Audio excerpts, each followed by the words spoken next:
پڑھو تم پڑھو قرآن پڑھو، پڑھو تم پڑھو قرآن پڑھو، قرآن میں جو حکم ہے تم اس کو اچھی طرح سے پکڑو۔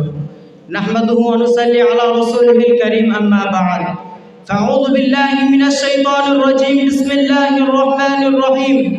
یا ایھا الذین آمنوا ادخلوا فی السلم کافۃ ولا تتبعوا خطوات الشیطان انہ لکم عدو مبین۔ محترم عاجز طلباء کرام، استاد کرام، ہم سب کو اللہ تعالیٰ نے اس بابرکت مجلس میں بیٹھنے اور اللہ کے رسول کو باتوں کو سننے کی ہم سب کو توفیق عطا نصیب فرمائے۔ ہم سب ایک ساتھ مل کر کہیں الحمدللہ۔ اس کے بعد درود و سلام بھیجتا ہوں پیارے نبی آقا نامدار تاجدار مدینہ دلہا مدینہ احمد مصطفیٰ سید محمد مصطفیٰ صلی اللہ علیہ وسلم کے نام پر، سب ایک ساتھ کہیں صلی اللہ علیہ وسلم۔ محترم سامعین کرام، آپ کے سامنے ایماندار کے لیے کچھ لب کسائی کروں گا۔ محترم سامعین کرام، آپ لوگوں کے سامنے میں قرآن کریم کی چھوٹی سے ایک آیت تلاوت کی ہے۔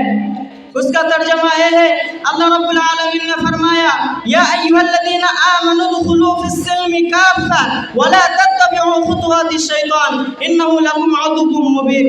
اے ایمان والو، تم کامل اسلام میں داخل ہو جاؤ اور تم شیطان کی پیروی مت کرو اگر وہ شیطان تمہارے لیے کھلم دشمن ہے۔ ایمان والو کون ہے؟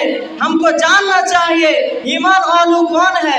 ایمان والو وہ ہے جو اللہ کا وحدانیت کو مان لے، ایمان والو وہ ہے جو روزہ رکھے، ایمان والو وہ ہے جو نماز پڑھے، ایمان والو وہ ہے جو شراب نہیں پیتا ہے، ایمان والو وہ ہے جو زنا نہیں کرتا ہے، ایمان والو وہ ہے جو خیانت نہیں کرتا ہے، ایمان والو وہ ہے جو دیوار کے پیچھے غریبوں کے مال نہیں لیتا ہے۔ لیکن افسوس کی بات ہے آج ہم خود ایماندار کہلاتا ہے لیکن نماز نہیں پڑھتا ہے، روزہ نہیں کرتا ہے۔ آپ خود کو ایماندار کہلاتے ہیں لیکن زنا کرتا ہے، چوری کرتا ہے، شراب پیتا ہے، حرام کھاتا ہے۔ ہم کو سوچنا چاہیے ایماندار ہونے کے لیے ایماندار کی کام کرنا چاہیے۔ ایک بار صحابہ کرام رسول اللہ صلی اللہ علیہ وسلم سے پوچھا یا رسول اللہ، یا حبیب اللہ، کوئی مومن کی بخل ہوتا ہے؟ رسول اللہ صلی اللہ علیہ وسلم جواب میں فرمایا نعم یا رسول اللہ، یا حبیب اللہ، پھر صحابہ کرام نے پوچھا یا رسول اللہ، یا حبیب اللہ، کوئی مومن کی جہل میں ہوتا ہے؟ رسول اللہ صلی اللہ علیہ وسلم جواب میں فرمایا نعم۔ پھر صحابہ کرام رسول اللہ صلی اللہ علیہ وسلم سے پوچھا یا رسول اللہ، یا حبیب اللہ، کوئی مومن کی کذاب ہوتا ہے؟ رسول اللہ صلی اللہ علیہ وسلم جواب میں فرمایا کبھی بھی نہیں، وہ کبھی نہیں جھوٹ بولتا ہے۔ ہم کو سوچنا چاہیے، ہم کو فکر کرنا چاہیے۔ ایماندار کے لیے اللہ رب العالمین قرآن مجید میں خوشخبری دیا ہے، قد افلح المؤمنون، ایماندار کامیابی ہے۔ دوسری جگہ میں اللہ رب العالمین فرمایا ہے جنات تجری من تحتها الانہار خالدین فیہا ابدا، جنت کے ایمانداروں کے لیے جنت ہے اور ایسے جنت ہے جس کے نیچے نہر جاری ہے اور وہ ہمیشہ اس میں رہیں گے۔ محترم سامعین کرام، آپ غور سے سنیں، محترم سامعین کرام، آپ غور سے سنیں، اگر مان لو گے خدا کی فرمان تمہارے لیے جنت ہے، یہی تمہارا انعام۔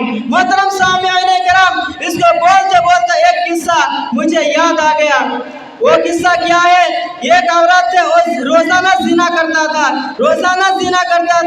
لیکن وہ ایک دن راستے سے گزرنے کے وقت دیکھا ایک کتا بھوکا ہے۔ اس نے اپنی اورنی اور موزے کے